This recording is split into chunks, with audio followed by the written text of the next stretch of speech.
sisi watu ya chini ama ni ya wale? Na ndio tunakasirika sana tukiona watu wanafanya hivi. Sisi ni bottom up. Bottom up. Tutolewe pale inakanyangwa hivi saa yote chini hivi.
Oh.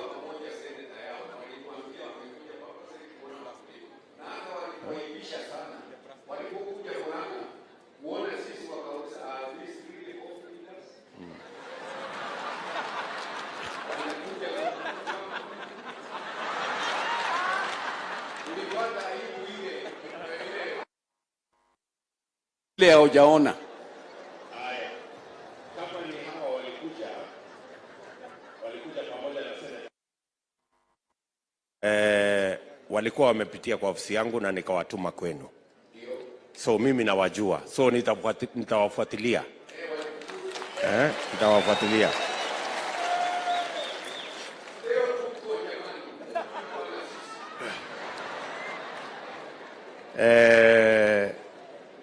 So umesema bei ikifika hapo 100 kwa kilo.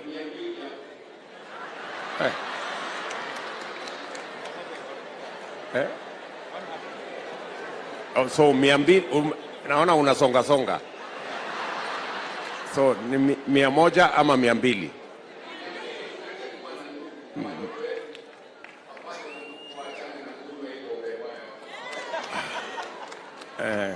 Okay, mzee Ben. So tutaketi chini kama serikali tufanye utafiti tuone ni pesa ngapi ambayo mkulima anaweza kurudisha ile pesa ameweka ndani na pia apate profit ya mazao yake. Kama ni 150, 200, hapo tukubaliane. Alafu sasa itakuwa ni sheria. Mkulima akipeleka mazao yake kupitia kwa hiyo guaranteed minimum return, mkulima akiweka pesa yake shambani ajue akiproduce kilo moja bei ni kiasi fulani. Hiyo itasaidia wakulima katika ile kupanga mambo yao ya kilimo.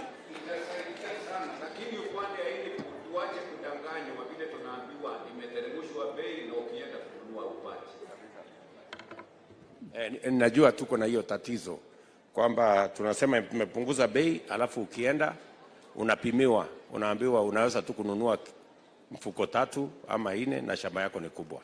So nakubaliana na wewe, tusipatiane hiyo mbolea kama ni dawa, si ndio?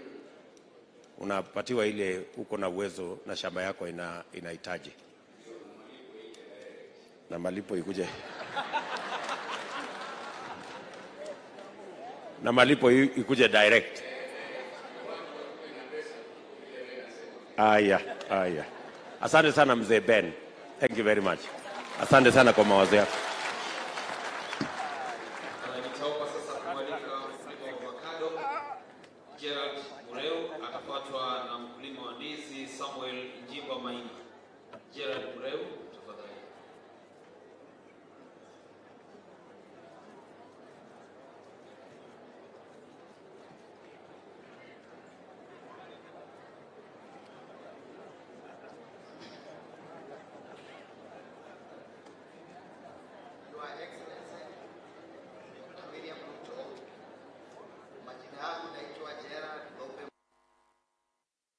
Tanga constituency wadi ya Gatanga, na mimi ni mkulima wa parachichi, yani avocado.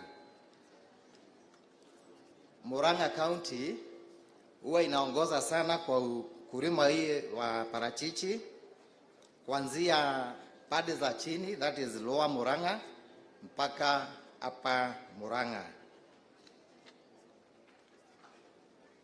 Tunapitianga masaibu mengi sana wakati tunapolima hii matunda. Kama bei ni baya, mazao inacheleweshwa kwa shamba, inaharibika, wadudu wanatusubua uko shambani. Mbegu ambazo tunazolima saa hii si zile nzuri, kwa sababu hatuna elimu mzuri ya kujua ni gani mzuri ya huko chini, ni gani mzuri ya huko juu.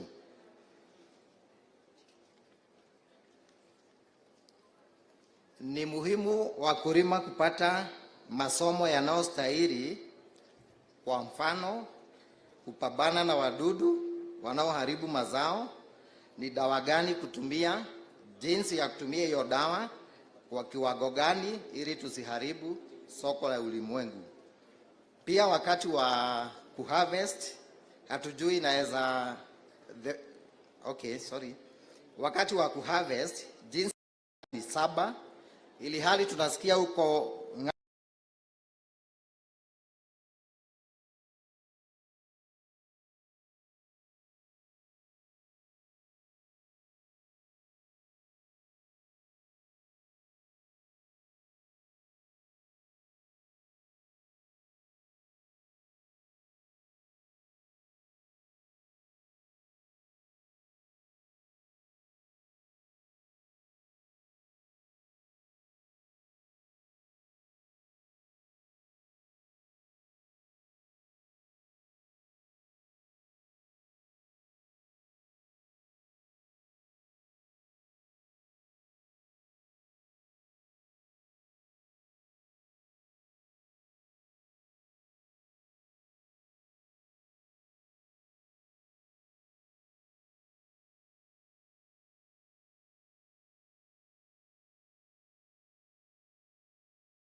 education na farmer education. Tutatafuta an investor ambaye atakuja aweze kukaribia zile tunaita avocado growing sub counties, aweze kufanya ile inaitwa value addition. At least bei ya avocado kutoka kwa mkulima, we strongly believe tukipata such kind of an investor inaweza move kutoka saizi about 10-15 iende to about 30-40 per fruit. Your Excellency, let me say, wakati nilikuwa senator, kulikuwa kumeletwa mswada katika county ya Murang'A ati ukipanda avocado unalipia county, ukitaka kungoa unalipia county. Sisi tuliweza kuongoza vita, tukaondoa huu mswada na sahi hawalipishwi anything na county. I think he can confirm that. Thank you, sir. Nafikiri wakulima wa Murang'A tutasaidiana na county government katika ile mambo ya utafiti, na wakulima watumie the most modern techniques and information ili kuzalisha zao hili la avocado.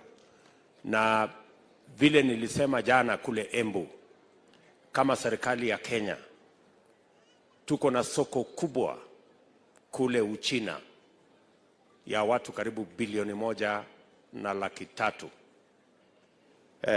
Na kwa sababu tuko na deni kubwa sana ya watu wa China ambao wanatudai, sisi tutawaambia watusaidie na soko ya hii mazao yetu ya kilimo ikiwemo avocado, ndio tuweze kupata hiyo bei ya shilingi 20-30 kwa tunda moja, so that we can use it to balance our trade. Sijui kama naelewana.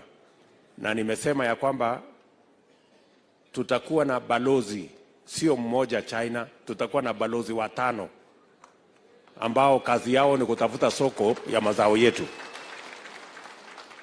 ndio tuweze kufaidika na hiyo watu karibu 1 bilioni kule China. Na ili hii deni ya China isitusumbue, tutafute namna ya kulipa, na njia ya kulipa ni watufungulie soko yao, tuuze huko makorofio, tuuze chai, tuuze kahawa, ndio tupate pesa ya kulipa madeni, ama namna gani? Si ndio? So that's the commitment I have, that as Kenya Kwanza we will expand market for all our produce, whether it is coffee, whether it is tea, whether it is milk. Jambo la mwisho katika ile mpango ya value addition, mimi ningependa my brother hapa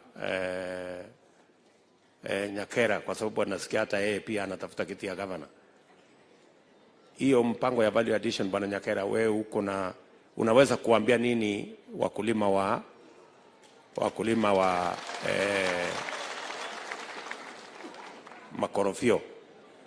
makorofia ama barachichi ama avocado.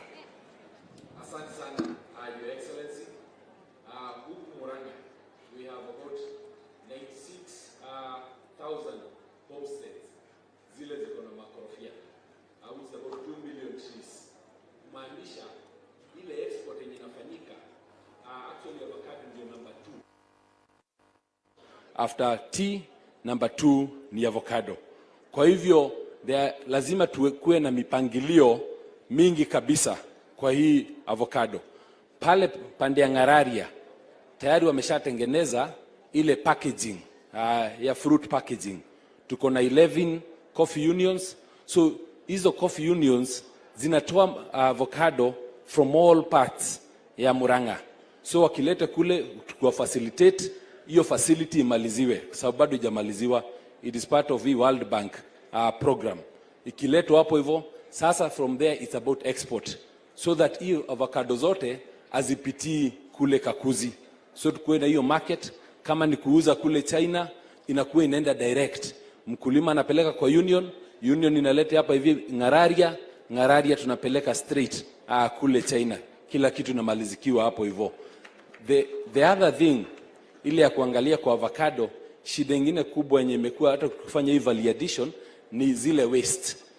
Utapata that avocado 95% ya avocados zinatumika as a fruit plate, ile ya sahani ya kukula, but ingine 5% inatumika kwa njia zingine kama mafuta ya avocado, kama ile ya nywele, kama hizo za cosmetics. So huku Murang'A tuko na viwanda viwili, lakini vidogo sana. Zile za wazungu wamekuja wametengeneza huku za kufanya value addition kwa hiyo avocado.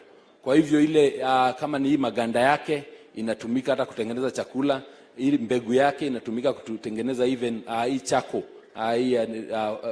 ya kuni. So hiyo kukua na hiyo viwanda kama hizo zitasaidia ile hata ile inakuwa waste inatengenezwa na njia hiyo.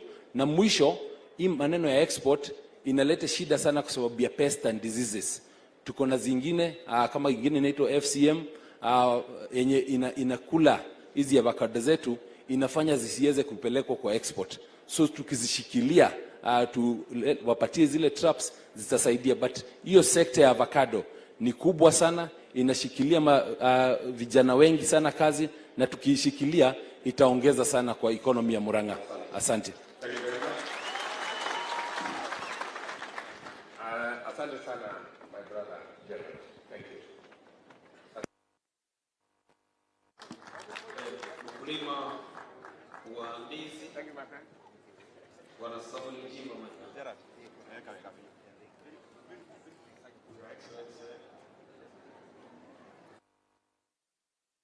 Of Kenya, your deputy Gachagua, my sitting MP Mamaua, and aspirants. Mimi naitwa Samuel Kamau Njiba. Mimi ni mkulima wa ndizi na nilienda huko sababu ya shida za kahawa. Kwa hivyo tulijipanga kidogo na tuko na primary cooperatives za ndizi pahali pote Murang'A, in all the sub-counties. Na mimi ni member wa board ya union ya bananas Murang'A. Shida sio nyingi za ndizi sababu we know it is a food security crop. Na tumetembea kwa muda mrefu na hizo maneno za ndizi, but we need more to be done in value addition. Sababu ndizi nyingi hapa zinakuliwa tu kama ripe bananas, but there is a lot of potential, a lot of opportunities, a lot of employment opportunities. Kama hizi ndizi zingesiagwa, converted into unga, ambao it is very healthy and it can even be used for other purposes. So we need some factories, some cottage industries, maneno ya migomba. After you extract the ndizi, hii ingine you can still make some fibers, which will create jobs for the young people, Chiondo. And more beautiful is that ndizi, unlike other nylon things, tunaweza hata weka twines they have multiple uses. So the establishment of cottage industries is wanting. At Ndizi, all you need to do is maybe, Your Excellency, to go to our neighboring country here, Tanzania, Arusha, where they have the biggest wine industry made from bananas. I wish we could do that for our country here. Sababu, it is better, it is a healthy drink, na itakunywa baada ya kazi, as we are a working nation. Still, we need to establish some commodity exchange markets. Sisi tulifanya research using Narigip. Tukaona Murang'A kuna ndizi tamu sana. Zetu ni tamu hata kusinda za Meru, hata kusinda za pande hizi zingine. So when you go to the markets, tulienda Narok, tukazungumza na hawa, tukazungumza na gavana wa huko. Although wakwetu sijui alisema kazi. So what happened, we wanted, tunapeleka ndizi huko, tunarudi na mbolea ya kuweka ndizi, because ndizi hazihitaji fertilizer sana. All they require is water and mbolea. So if we had some exchanges, I see my governor from Machakos, Mutua, huko tunaweza peleka ndizi mingi, alafu tutafute kama ni mbuzi tutareta Murang'A. So those kind of exchanges are very healthy from one county to another. Challenges nazo ziko, sababu ndizi is a soft crop. Kwa hivyo tunashukuru vijana wa bodaboda, sababu litinyi mtora amari godoko. Kwa hivyo it has created jobs for these young people. And the beauty of it is that we can even create more jobs if we diversify those products. And also, kuna challenges za garbage. Honorable Maua, tukitoka hapa pitia Maragwa, go next to the chief's office, uone the eyesore which is there. Sababu ndizi zinapelekwa sokoni, and not only in Maragwa, and at Nairobi Mudhurwa market, there is a lot of garbage which could again be converted into useful use by the same young people. So there are a few opportunities ambazo zinaweza saidia wakulima wa ndizi. Kwa hiyo maneno ya maji imeongewa, so I need not elaborate on that one. Finally, what I can say is that, Your Excellency, with a light touch, I like the dressing code. You have the green for green bananas and the yellow for the ripe oranges. Thank you. Asante sana Samuel. I think you have been very elaborate in your presentation. Na maswali kwako, you have highlighted what needs to be done, and I think our teams have captured what we need to do in that sector. Asante sana. Haya, ngoja kidogo, tuko na Bwana Samuel, naona ulitorokea maneno ya madizi vile kahawa iliharibika. Between maybe 1 acre, have you seen real difference between kuondokea maneno ya kahawa na kuingira marigo-ini? Ututaririe na njira yo yani kibeca muhuko wonete atia?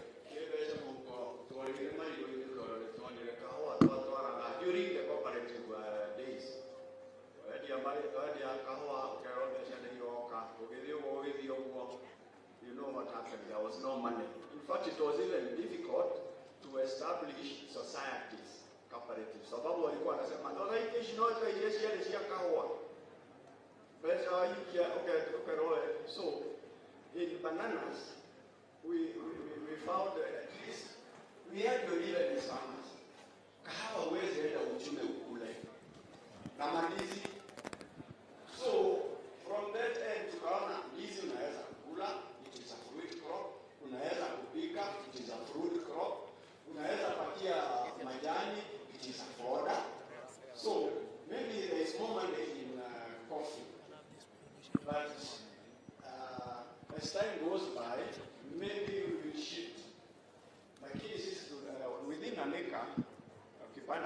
and I'm talking of the tissue culture bananas, whereby unapanda pamoja, unaweka mbolea vizuri, you apply water, a kilo, and again we also need to establish standards. Sio tu kuuza akikuangalia pia unapima na kilo. A kilo should go not less than 15 shillings, and you can get about 400 plants per acre. Kwa hiyo ukifanya hiyo mahesabu haina haso mingi ya kuchuna, you just cut the banana, there are other side products. I believe, of course it cannot be as much as coffee.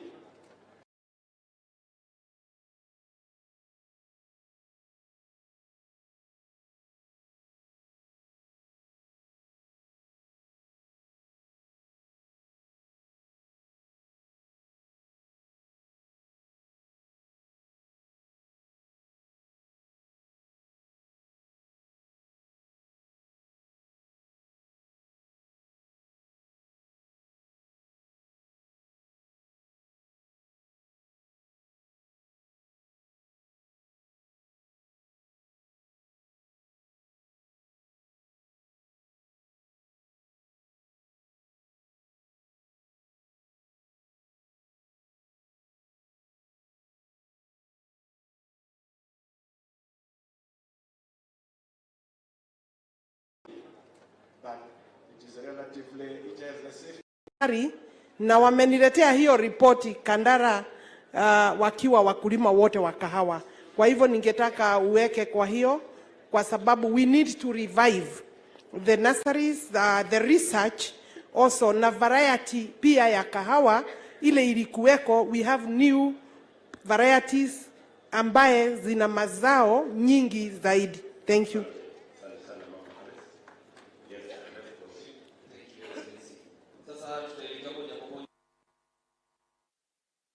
Mwanadada Frida Waithera atafuatwa na bodaboda sekta Njoru, alafu vile vile mama mboga Christine Wambui. Kwa hivyo mkae tayari.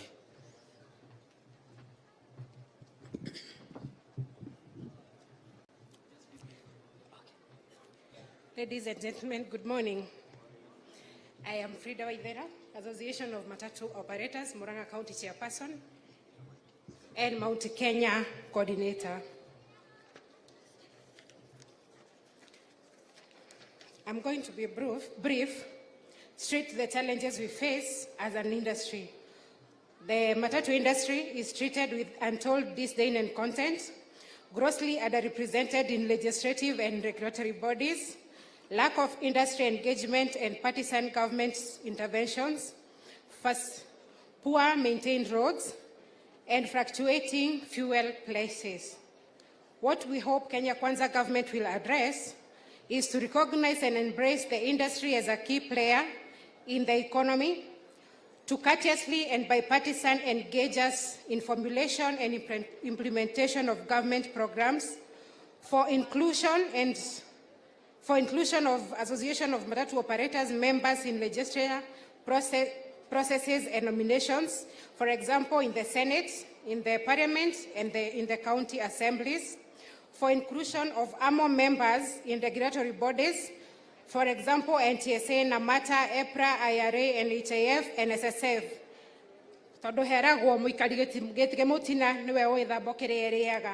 We are the people who know the best things that can happen in the Matatu industries, and mostly why we fight the regulations the government bring. It's because we feel that we have not been recognized, and that the problems we face, there is no one who listens to us. It is our hope that this will initiate a conversation that uplifts the Matatu sector and place it on the high pedestal as it deserves under the Kazi ni Kazi slogan. God bless Murang'A County. God bless Kenya.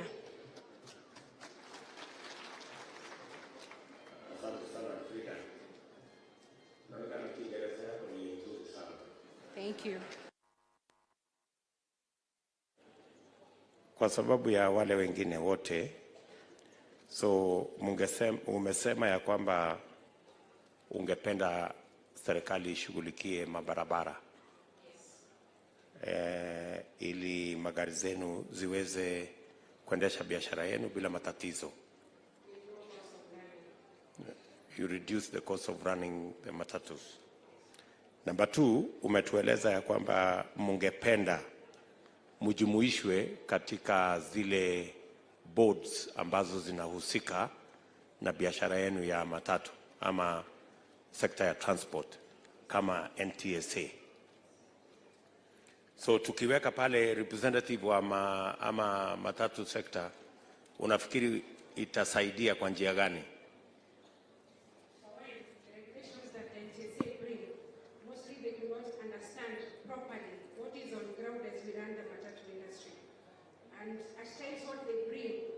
Mostly we fight it because we feel the things they are bringing to us are difficult to implement on the ground.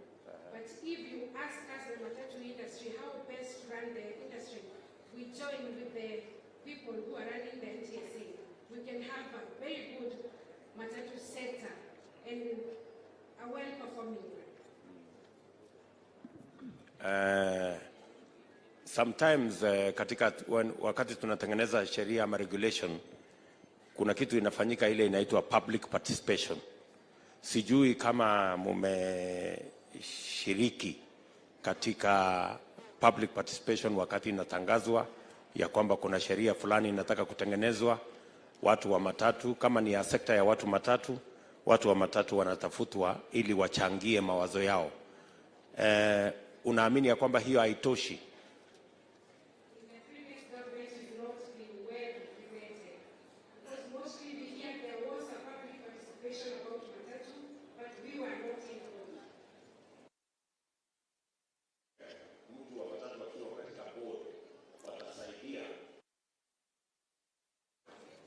Contribution ya watu wa matatu katika ile sheria ama regulation itakuwa a jambo. They will participate more because they have one of their own in the board. Okay.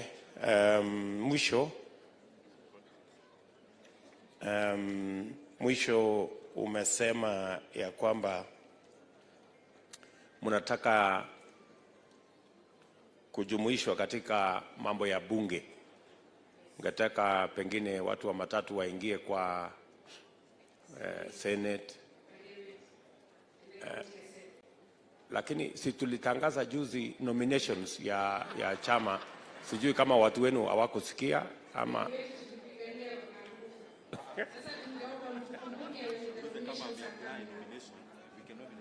haya. Saa hizi tumetangaza kama chama nafasi ya nominations kwa county, kwa National Assembly, kwa Senate. Mimi ningependekeza ya kwamba ungeuliza wanachama wenu pia waweze kuapply, ndio tujue vile mnaweza kujumuishwa pale. Mume apply tayari? Yes, we have. In the different counties. Yes. As we are doing our national meetings from region to region. Hotel, we went to Kirinyaga County, we went to Tharaka Nithi County, Meru County, Nyeri County, we went, and finally to Nakuru County.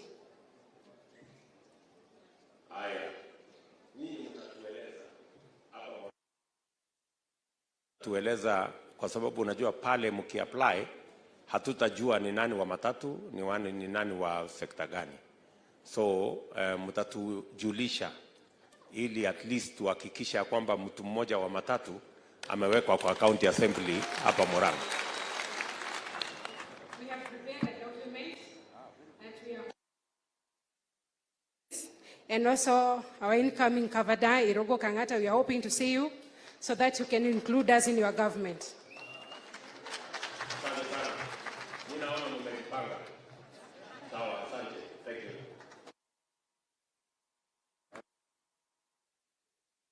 Boda boda Njora,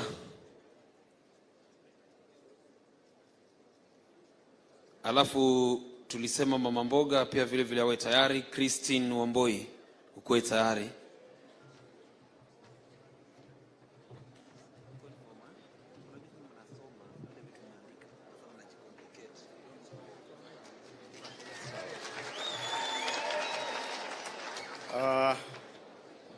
Asante sana.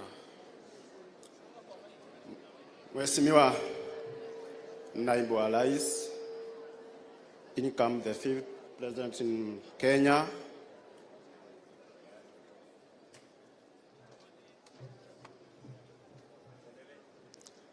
Mheshimiwa Naibu wa Rais,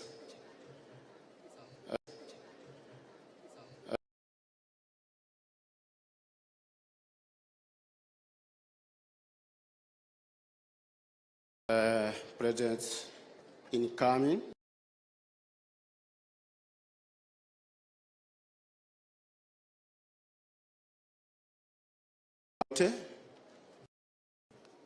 na tukiwa hapa kama wanabodaboda tunawajuanga tunakuwa na challenge kubwa sana, pia kwa serikali, pia huko mitaani. Lakini Mheshimiwa Naibu wa Rais, kutoka uongozi wa muda zake Kibaki, wakati wa Mheshimiwa Kibaki, bodaboda hatukuwa tunalipa ile tax ya bodaboda. Lakini wakati alitoka, sisi kama wana bodaboda tukakuwa na changamoto kwa zile bodaboda zinapoingia katika nchi yetu ya Kenya. Kwa saa hii bodaboda kwa nduka inatuka 150. Kwa hivyo ukiangalia hiyo, mwana bodaboda amefinyiliwa sana. Ile ingine, Mheshimiwa, serikali yako ya Kenya Kwanza, kwa sababu tayari umekalia kiti, tungeomba hiyo maneno irudi pale Kibaki atuachia kwa uwezo wa Mwenyezi Mungu. Mwenyezi Mungu.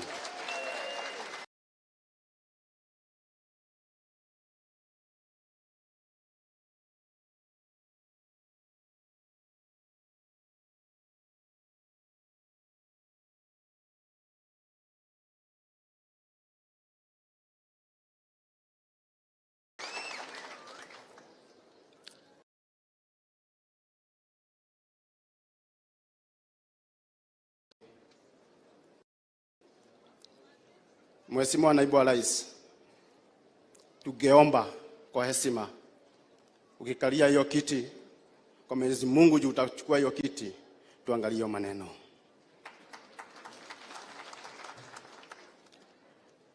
Mheshimiwa Naibu wa Rais, kwa saa hii uchumi iko chini sana. Tuko na cartel ya bodaboda. Saa hii mwana bodaboda kuchukua pikipiki yake anafaa kuwekelea 1500,000. Na sasa huyu mtu akilipa na miaka 2, akimaliza kulipa amekuwa amelipa kama 200 plus. Tungependa Mheshimiwa Naibu wa Rais,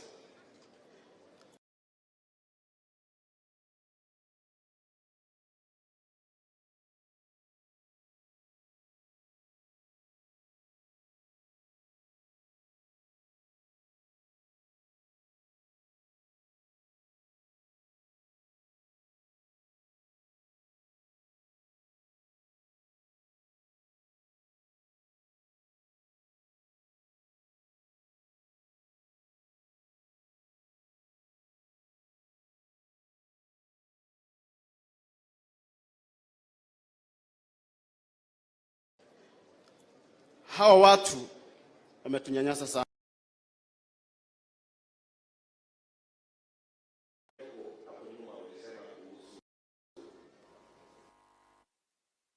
15,000. Hebu tueleze hapo kidogo, sikuelewa. 15,000 unawekelea ili upatiwe loan, ili upatie hiyo bodaboda. So hiyo ingine unalipa pande, unalipa 350 ama 400. So ukiangalia, ukihesabu hiyo mahesabu, utaona kwa mwaka utakuwa umelipa pesa gapi. Na hiyo ndio sababu nimesema tuko na cartel ya wanabodaboda katika zile kabuni zinakuja. Mheshimiwa Naibu wa Rais, ukiangalia hiyo tutakuwa tumefurahia sana. Tungeomba kama serikali ya Kenya Kwanza itatusaidia ilete mambo ya bodaboda hapa Murang'A kwetu. Kama tuwe na mambo ya kama sijui naweza ita aje, ili tuwe bodaboda tunainunua hapa Murang'A. Assembly ya bodaboda iwe ikitoka huko inakuja direct hapa Murang'A. Sisi watu wa Murang'A, bodaboda za Murang'A, tutakuwa tumefaidika sana kutupitia serikali ya Kenya Kwanza. Na juu serikali ya Kenya Kwanza iko na uwezo, maybe mtatusaidia kwa hayo. Asante sana Mheshimiwa Naibu wa Rais.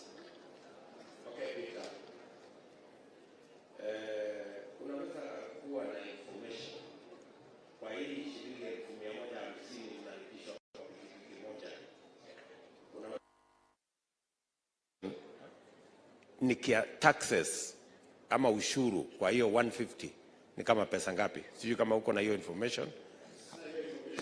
Lakini niende nitafute na nitafute vile ya kupunguza, ama umesema namna gani? Haya. Jambo la pili. Umesema mnalipishwa saa hizi kwa NHIF shilingi 500 kwa mwezi. Si ndio? Na ungependa tufanye review na tuone kama inaweza kuteremka chini kidogo. Si ndio? So mimi nataka nikueleze hivi,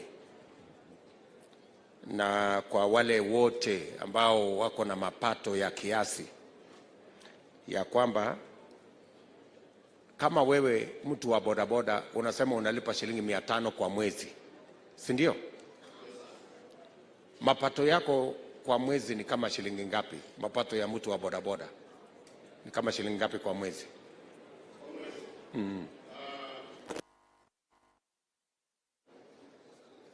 Juu sasa kazi yetu ya bodaboda kunalingana na wakati wa kazi. Kama kuna kazi, niliambiwa na jamaa mwingine hospitali ya 7,000 hapo. Sijui hapa Murang'A kama iko karibu na hapo.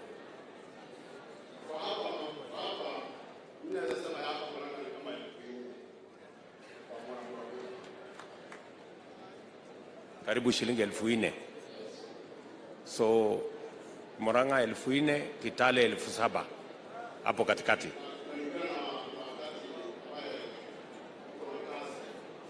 Aya. Hebu tunyamaze tuelewane. Tunaongea na huyu munga jamaa anaitwa Peter Mwangi. Mimi, unajua mimi kama deputy president nalipa pesa ngapi ya NHIF? Uko na habari? Haya, wacha nikujulishe.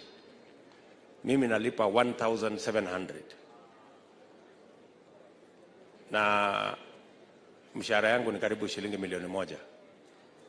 Na wewe unalipa shilingi 500 na mapato yako ni kama shilingi 4,000 ama 5,000. So unaona hapo iko ubaguzi kidogo.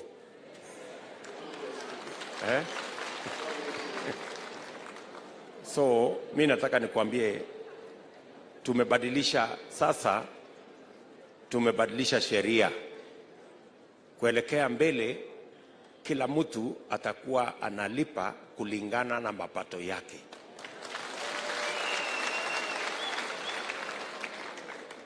Kama wewe unalipishwa shilingi 500 na mapato yako ni 5,000, kumaanisha ni karibu 10%, si ndio? Mimi kama nalipa shilingi 1,000,000, basi itabidi nilipe shilingi 1,100 kwa mwezi. sio shilingi 1,700. Si ni kweli? Ama tukupunguzie yako ndio hata yangu pia afanye nini? Ipungue.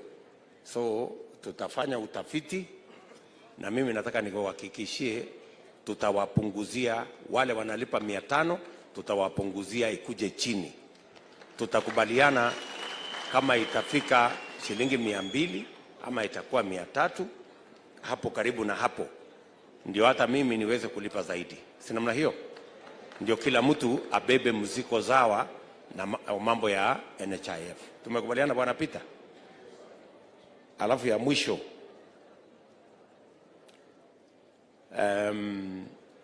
umesikia ya kwamba kama Kenya Kwanza tumesema tutatoa bilioni 50 kwa wafanyabiashara wa chini. Sasa wewe ambaye unalipa, ukilipa hiyo shilingi 15,000, ukiona baada ya mwaka moja na nusu ukilipa kwa ile 480, utakuwa umelipa shilingi 1,250 kwa ile bodaboda ambayo ilikuwa ya shilingi 1,130 hivi. Si namna hiyo? So tutawapatia pesa, mkijipanga kwa sako, tutawapatia pesa ambayo interest yake ni 5% peke yake. So ukikopa 130,000, baada ya miaka miwili utalipa 145,000. Hautalipa hiyo 200,000. Tunaelewana Peter? Itasaidia watu wako wa bodaboda ama unaona itakaa namna gani? Mtakaa chonjo? Mtakuwa mambo yenu, ile pesa ungelipa kwa wale watu ambao ni makatel, sasa utatumia kuweka kwa mfuko yenu kama wakulima, kama wana bodaboda. Tumekubaliana? Asante sana. I don't know what anybody else has.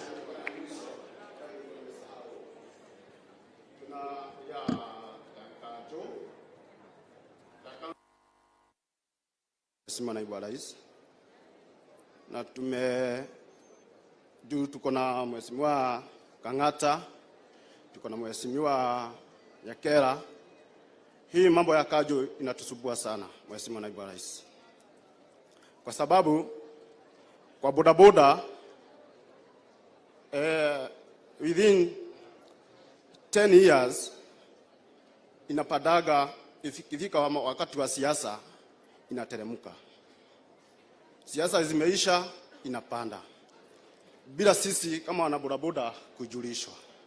So tungependa pia county government itusaidie, ikipanga mambo ya bodaboda wanatualika mahali pale ili tuweze kuelewana na wao.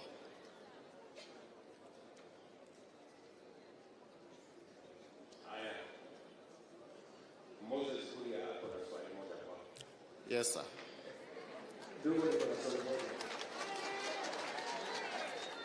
Umesema hiyo insurance ya NHIF mnalipa 500.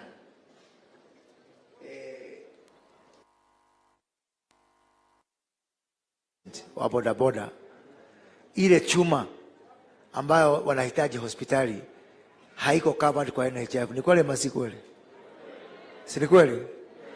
Sasa sababu serikali iko hapa yote ya kesho, ni vizuri tukiangalia vile tunaweza kufanya hiyo cover ya NHIF pia iweze kukava hiyo chuma. Asante sana. Yeah. Your Excellency, ningetaka kuongea mambo inahusu NHIF ambayo inahusu watu wa kawaida. Katika kampeni zetu za UDA, Your Excellency, tumepatiana a pledge ya kwamba tutaweka pesa kando. Wale ambao hawawezi afford NHIF, watu wa kawaida, watanunuliwa pesa na serikali ya UDA ya Murang'A County. And the reason why we think hiyo scheme ni possible is because of this. Ukichukua kama county government, let's say 300 million, ulipe NHIF. Hiyo si pesa ambayo imeenda kabisa. Wakati watu watakuja kwa public hospitals, waitishe huduma, county government itaenda i-claim back hiyo pesa kwa NHIF. So it is a very sustainable program. So tafadhali, we give you a pledge as UDA Murang'A County Government, tutamsupport mambo inahusu NHIF.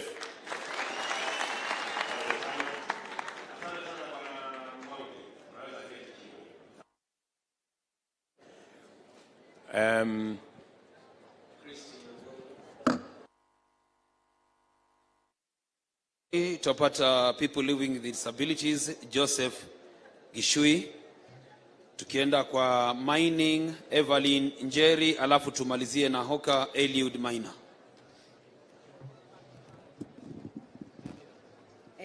Sina mengi ya kusema, lakini ile nataka utuangalilie sana ni mambo ya uchumi. Mimi ni mama boga, naongea kama mama boga. Uchumi iko juu sana, juu ya uga, na ile pesa tunapata kila siku haiwezi nunua hata uga. Hiyo ni nyumba tunagojewa na ile pesa ya kila siku. Hata shule ndio hiyo inatugojea na hiyo pesa ya kila siku. Hata ni vile tunasaidiwa hapa na Dedenyoro na battery. Kwa hivyo uchumi uangalie sana, at least uga ikuje chini, mafuta ndio hiyo, uangalie sana mambo ya mama boga. Sina mengi.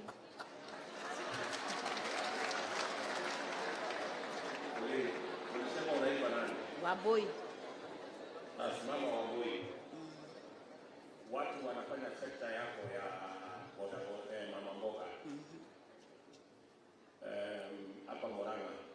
Naamini ya kwamba tuko na masoko mahali ambapo imejengwa, kuna maji, kuna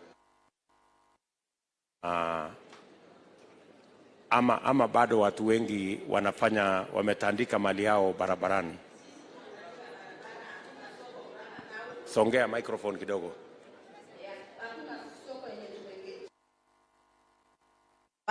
Hatuna kwenye tumejegewa. Kajo ndio hiyo tunalipa kila siku na hizo tu tunagojea kwa barabara. 40 bob.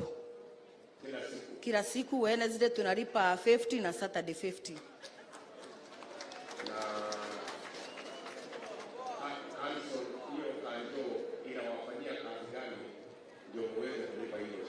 Hata hakuna kazi wenye wanatufanyia. Siku moja hata Dedenyoro Kang'ata watembee tu Murang'A town wajione. Hakuna kazi yenye tunafanyiwa. Mimi nauzia pale Murang'A town. Tu wakuje watembee tu siku moja, wakuje wakuletee ripoti. So ungetaka serikali ijenge soko. Tujenge pahali at least tutoke chini tuingie. Unajua hata sisi tunaweza tu penda kukaa kama kwa duka. So, mimi nataka niwahakikishie hivi. Tumesema kama serikali ya Kenya Kwanza, kila shopping center tutakuwa na standard market ambayo tutafanya kazi. Na mimi nataka ni wale ambao wanatafuta viti ya governor wanisikize. Kila shopping center, Bwana Kang'ata, kila shopping center tutafanya mpango between the national and county government ili hawa mama mboga wapate mahali ambapo wanaweza kufanya biashara yao, sio kando ya barabara, lakini ndani ya soko, mahali kuna taa, kuna maji, kuna choo, kuna shade mzuri, mahali hiyo biashara inaweza kuendelea. Mimi nataka nikuulize uanze kutafuta ardhi mahali ambapo tutajenga hiyo masoko, na sisi kama national government tutakusaidia na pesa ya ujenzi, lakini kazi ya kutafuta ardhi ni kazi yako. Bwana Kang'ata, tunakubaliana? Sawa sawa. Bwana Irungu, tumekubaliana? Very good. Nataka nikuulize swali la mwisho. Hiyo biashara yenu mama Wamboi, unatumia kama pesa ngapi kwa siku, na hiyo pesa unatoa wapi?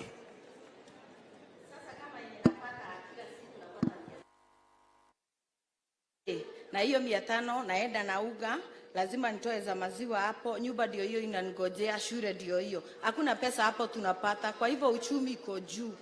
Sasa uga ni 180 kwa saa hii. Kwa hii 500 nitoe 180, sukuma, maziwa na baki na nini? Hakuna.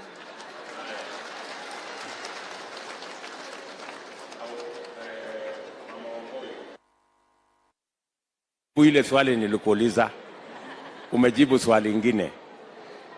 Wacha nirudie tena. Pengine mimi ndio nilikosea, sikuuliza vizuri. Wacha niulize tena. Pesa unayotumia kwa siku, unasema ni karibu kununua mboga ama kununua ile bidhaa unauza. Na hiyo pesa unatoa wapi? Unakopa ama unafanya namna gani?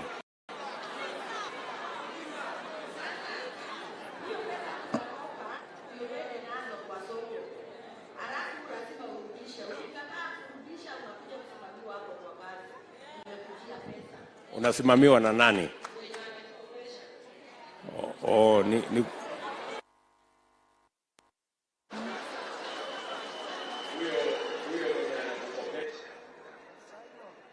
Anakukopesha, akikukopesha shilingi 1,000, anataka umulipe na pesa ngapi baada ya siku ngapi?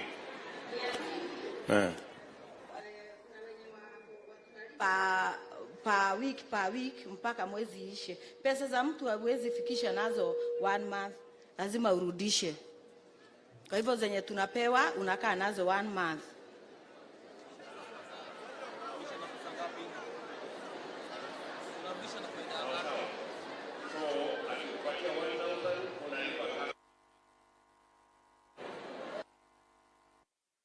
Bili juu.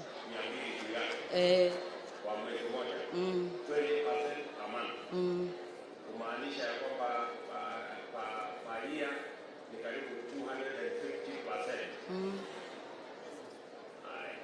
Sasa ungependa ndio tukusaidie na hiyo pesa.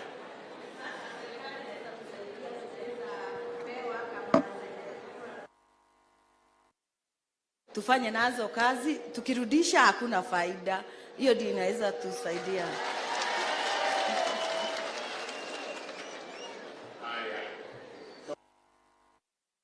Pia pesa kwa sako yenu. Mko na sako? Mko na sako. Tukiwapatia pesa na mturudishie na 5% baada ya mwaka moja. Hiyo itakuwa sawa? Hiyo iko sawa. Kwa sababu ni bora kuliko ile 20% per month. Haya. Okay, Mama Wambui. Haya. Nyoro Kang'ata nisaidie. Asante sana. Kwa sababu ya muda tutaweza kupata watu wawili peke yake ambao watamalizia. Mmoja atakuwa ni wa youth na mwingine atakuwa ni Hoka. Youth itakuwa represented na Eunice Ndungu, alafu Hoka Eliud Maina atatufungia. Wale wengine ambao walikuwa tumewataja mtapeana memorandum zenu kwa mheshimiwa, alafu zitafika kwa ofisi. Asante.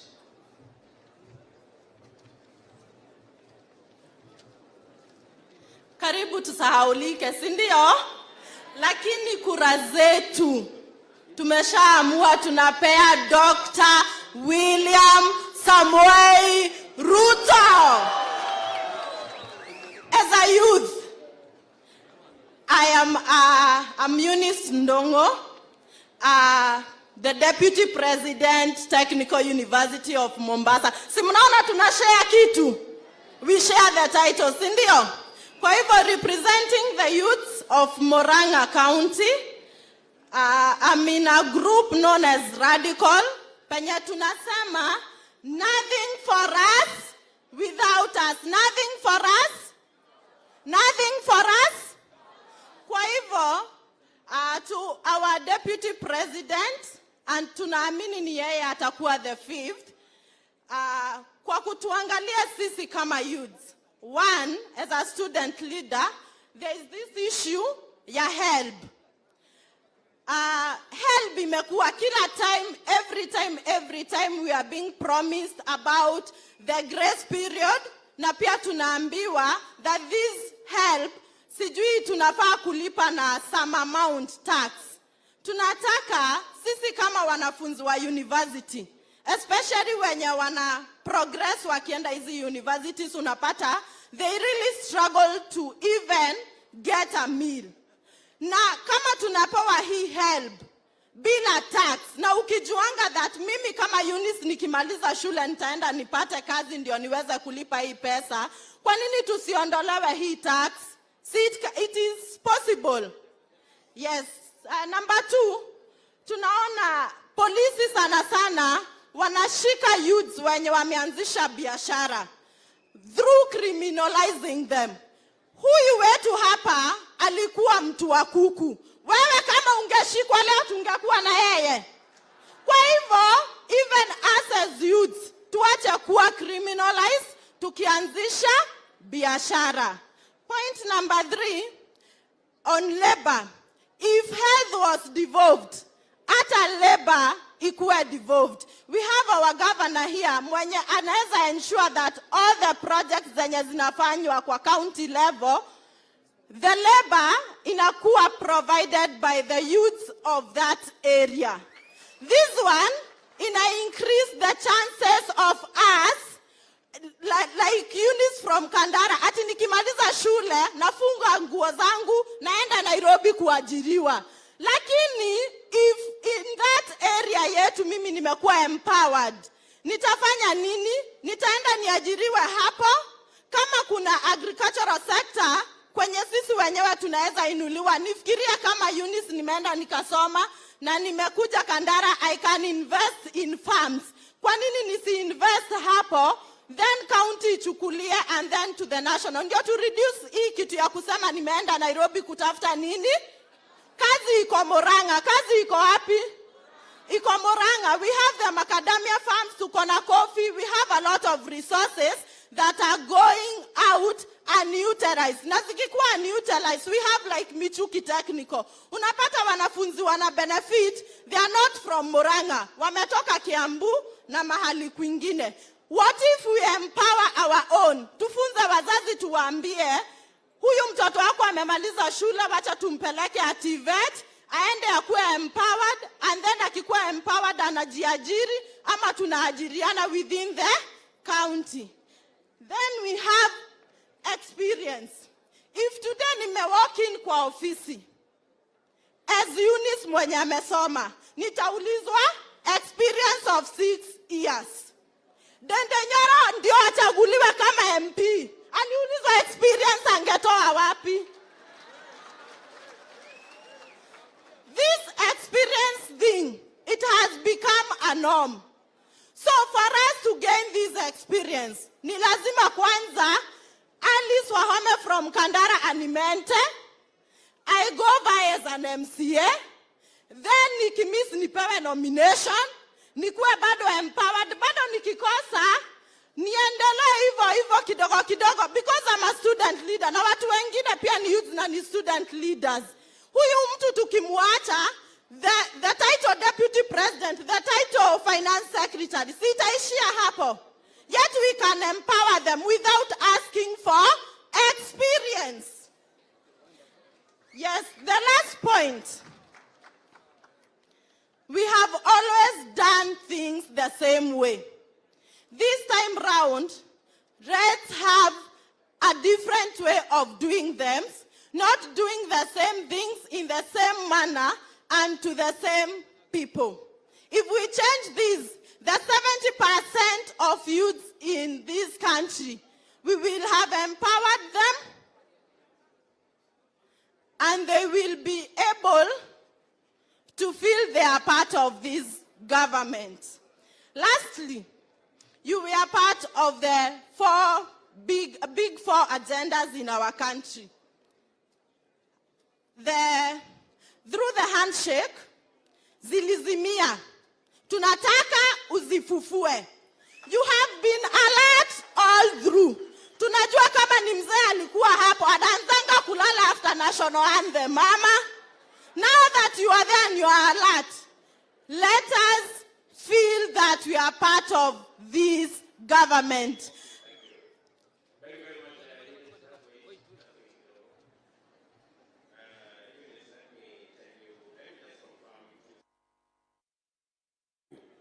Number one, EO Higher Education Loans Board, we will make it tax-free. No taxes will be paid. Yeah, tutaondoa ile interest ambayo imewekwa hapo, so that everybody just pays the principal. Sawa sawa. Number two, tunakubaliana na wewe ya kwamba young people's enterprises should not be criminalized. If anything, we need to do two things. What Kenya Kwanza is proposing to do two things. Number one, we will make sure that there is an internship program for every student who comes out of Tibet and who comes out of university. And that internship will be paid for by the government of Kenya. Tunaelewana?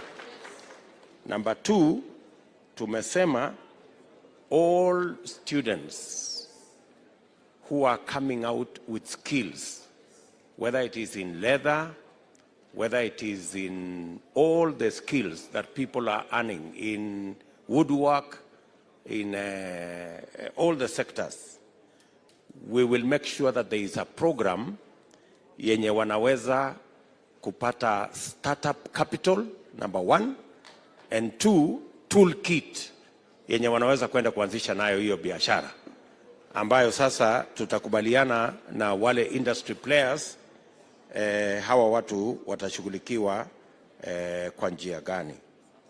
Alafu number 4, vile wewe mwenyewe umesema, tulikuwa na mpango deliberate ambayo tulikuwa tumefanya na experts under the Big Four plan, ambayo ingesalisha nafasi za kazi za vijana, si ndio? Mimi nataka nikwambie tumediscuss kama Kenya Kwanza na tumekubaliana ya kwamba program ya value addition, ya agroprocessing, ya manufacturing na program ya housing ambayo ingetengeneza ajira kwa vijana, they will form part of our priority programs and projects, so that tuzalishe nafasi kwa vijana wetu wa Kenya. Tunaelewana? Na mimi nataka nimuulize governor wetu mtarajiwa Bwana Kang'ata,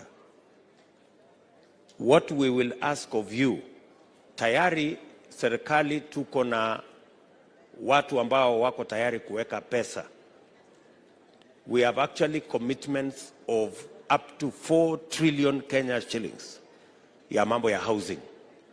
Hapa Murang'A tunataka utupangie mahali tutajenga nyumba kama 10,000, ile locust housing kwa zile miji kubwa kubwa, the big towns in Murang'A. Ukitupatia mahali ya kujenga, kama ni Murang'A town, kama ni Maragwa, kama ni Kenol, kama ni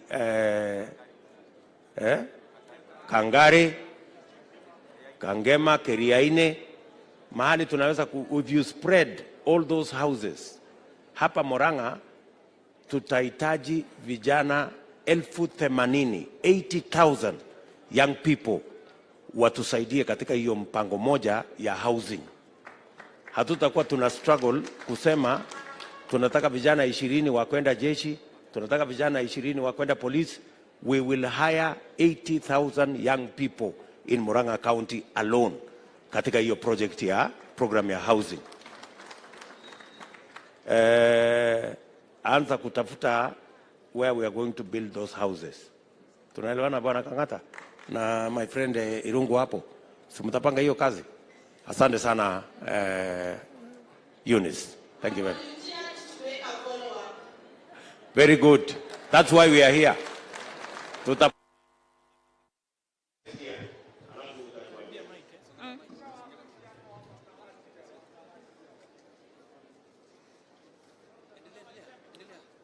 Honorable William Ruto and the protocol observed, I'm here to talk about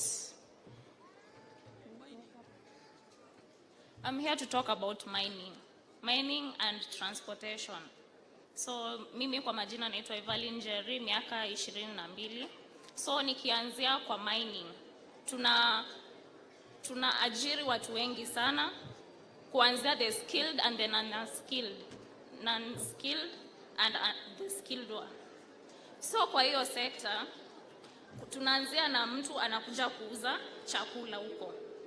Tunaenda kwa mwenye anachukua mawe anarusha kwa lori, mwenye anachukua kwa lori anazipanga kwa lori. Tukienda hivyo hadi kwa manager. So hiyo it is a very important sector for industry kwa sababu tunahitaji kujenga nyumba, tunahitaji mabarabara.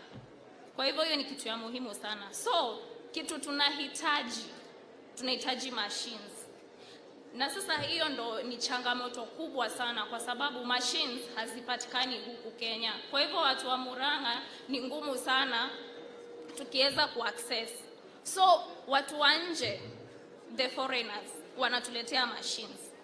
Of which hiyo machines tukinunua sisi as the local tunauziwa expensive. Kwa mfano, sisi kama local tukiweza kuimport, sisi sasa watu wa Murang'A tukiimport from outside, machine inatoka 4.5 million. 4.5. Lakini mwenye anatuuzia na 8 million. Sisi ndo tunaumia. Na sasa kama ni machines, tunahitaji nini? Spare parts. Spare parts hakuna.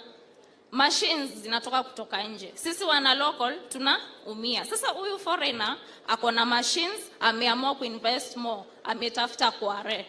Kware anatengeneza mawe na sisi pia tunatengeneza mawe.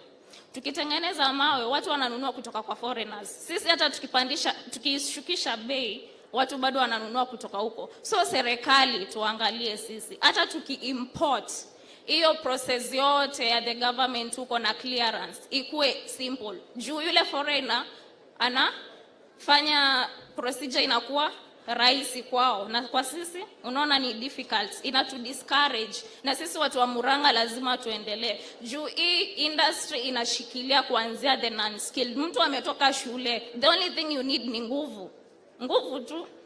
Na Mungu ametubariki na health. You see? So kitu ingine tunahitaji ni power, electricity.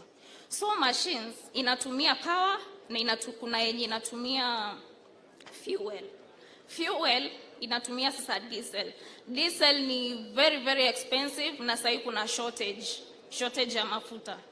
So ukikuwa na shortage ya mafuta tunaathirika sisi, na sisi tukiathirika, kama tuseme mimi ndo the owner of the Kware, tukiathirika, hao watu wanafanyanga kazi ndo akule kila siku, unamlipa kila siku afanye kazi kila siku. Unaona hapo hataweza kukula, ndo anaanza kujoin crimes, lakini ile siku kazi inapatikana anakuja. So unasikia kuna mtu fulani na fulani walifanya hivi, so unaona pia wewe unapungukiwa, kazi inakosa kuendelea. So kwa power unakuta kuna wakati mwingine stima zinapotea. Kama sisi wenye tunatumia machines za stima, unakuta stima zinapotea. Na the moment umesha apply, unakuta ya kwamba hawa respond haraka, juu maybe wanahitaji your support from the government ndo waweze ku-employ even more people, ndo wana respond haraka. Stima zinapotea for like 3 days. In these 3 days, kumbuka kuna watu watalala njaa. Kuna watoto wamefukuzwa school fees. Kuna majukumu mingi tuna suffer as the entire village. Juu kuna mtu mama mboga tunafaa kwenda kumnunulia. Kuna mahali bodaboda tunafaa kupanda tumpatie pesa. So unaona the circulation ya pesa inapotea in that day, na hiyo si vizuri. Okay, sawa.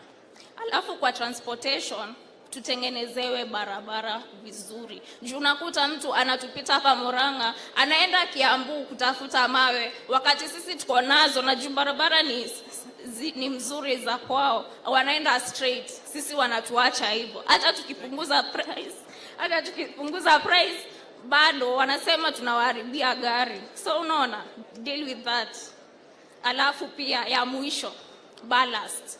Hawa mama wa mboga, wa mama wa kugonga kokoto wanafanya kazi ngumu sana. So ikiwezekana wanunulie machines, waweze kukusanyika in one area, in one quarry, wanatumia machines kama 2. Hata ile wheelbarrow yako wakichukua wanapeleka mahali ndio gari zikujie. Unaona hapo imesaidia. Alafu hapo kwa ballast ni kitu ya muhimu juu inatengeneza the foundation. So ni rahisi sana wakiwa na ile machine wapewe ndio waendelee ku grow the bottom up approach. Nashukuru sana. Umesema kama mambo matatu ya muhimu kwa mambo ya mining, kwa sababu ni lazima tujenge. Tunahitaji ballast, tunahitaji many things hapo, sand na mambo kama hayo.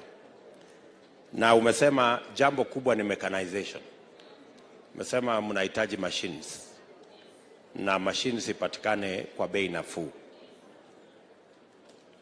kwa sababu pengine ku raise 8 million shillings ni pesa nyingi. Katika ile mpango wetu wa pesa ambayo itakuja kwa kila ward, ile 50 billion yetu, mukijipanga vizuri, mukae kama cooperative ama mukae kama sako, mnaweza ku-access hiyo pesa na mnaweza kutumia hiyo pesa yenye iko interest ya chini sana ili muweze kununua hizo machinery. Do you see that as an option? Yes. It's an option. Yes, but it is cheaper here.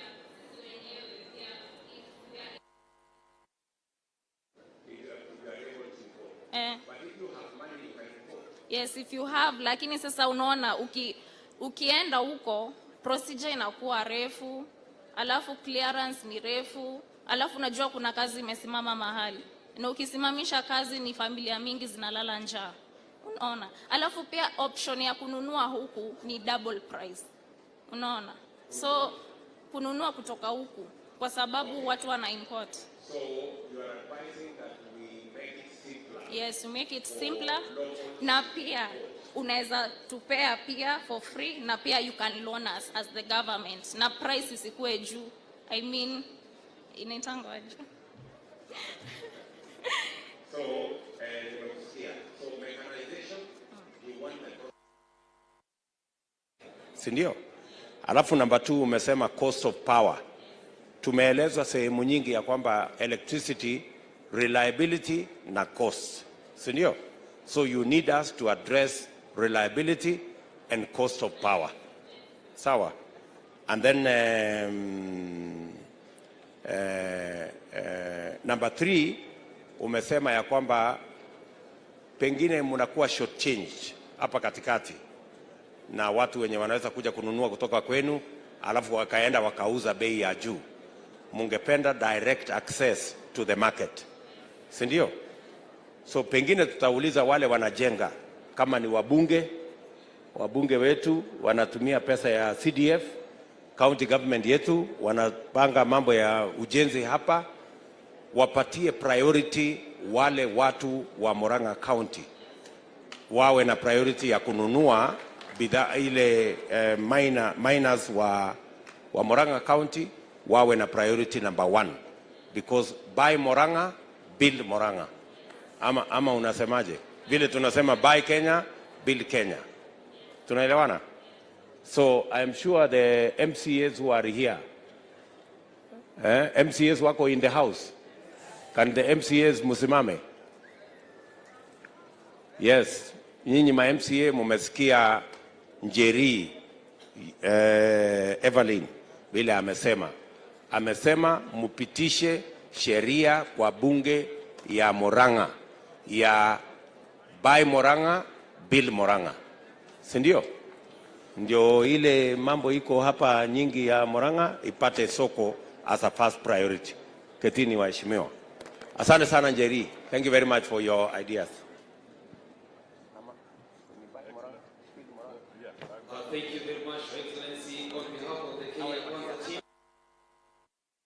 National Economic Forum team, even on behalf of those people who have got chances and those who did not get chance to speak, we say thank you and allow me to end up there so that I invite Governor Kang'ata to take over from there. Thank you.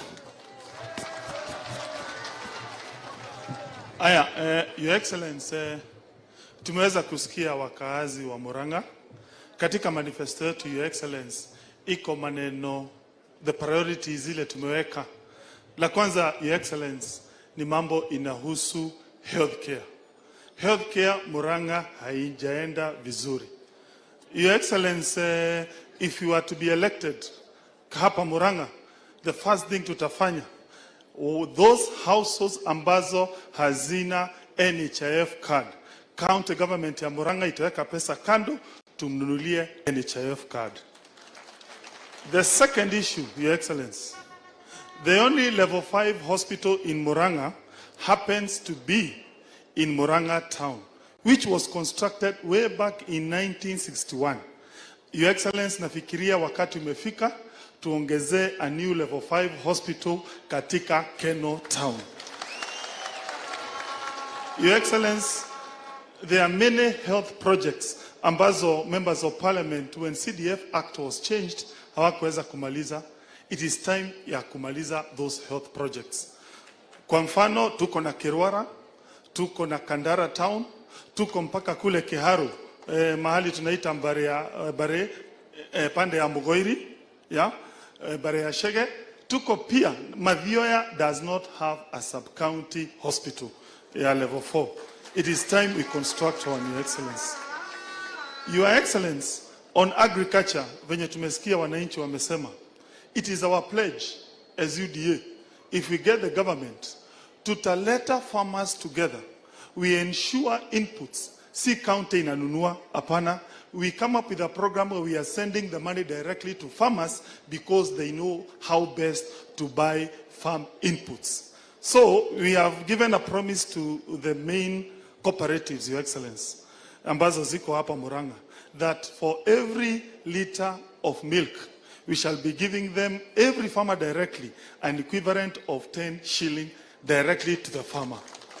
Your Excellency, there was a time cooperatives hapa Murang'A zilishikwa zikafungwa their accounts. There was a dispute between the county and the cooperatives.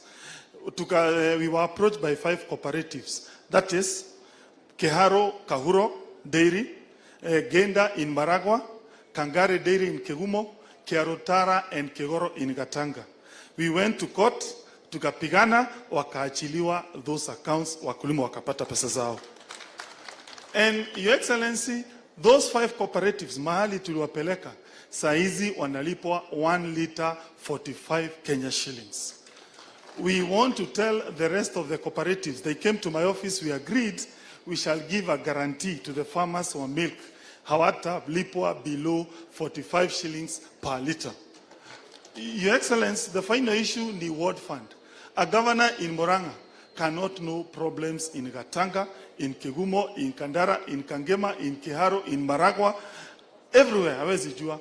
That's why we are proposing to establish a ward development fund. That is going to ensure equitable development of Murang'A. When I was the Chief VP, Excellence, I took a motion in the Senate. It passed. But when it went to the National Assembly, that bill was torpedoed. Lakini tumewambia, despite hiyo sheria kuanguka Nairobi, it will be our pledge. We shall establish a ward development fund hapa Murang'A. Your Excellency, I picked a deputy who happens to be a lecturer katika University of Nairobi. She's called Dr. Winnie. Her expertise is in land economics.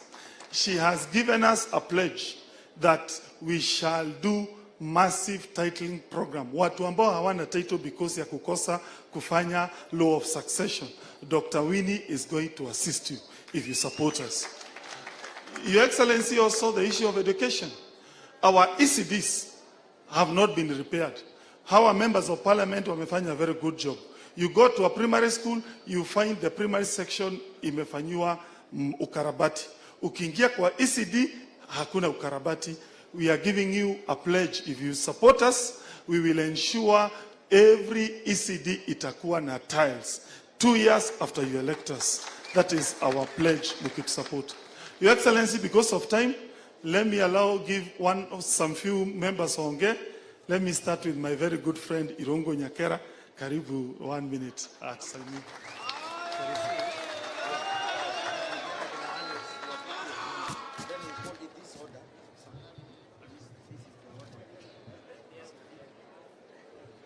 Thank you, Your Excellency. I think what we've captured from today is everybody has been able to raise the issues. And what you can see is actually there is no bottom-up without the farmers. And that is why most of the issues that were raised were farming issues. Your Excellency, issues that probably just 1 or 2 things that were not raised. We need to look at macadamia. Section 43 of the Crops Act 2013 actually criminalizes macadamia sale outside the processors. We have less than 10 processors, and those are the ones who buy the macadamias, and they control the prices. We want soko huru so that can be eliminated. On coffee, Your Excellency, we need to actually establish a coffee, the fund, enterprise fund, that then is able to actually give money to all these cooperatives. We have 44 cooperatives in Murang'A, coffee cooperatives.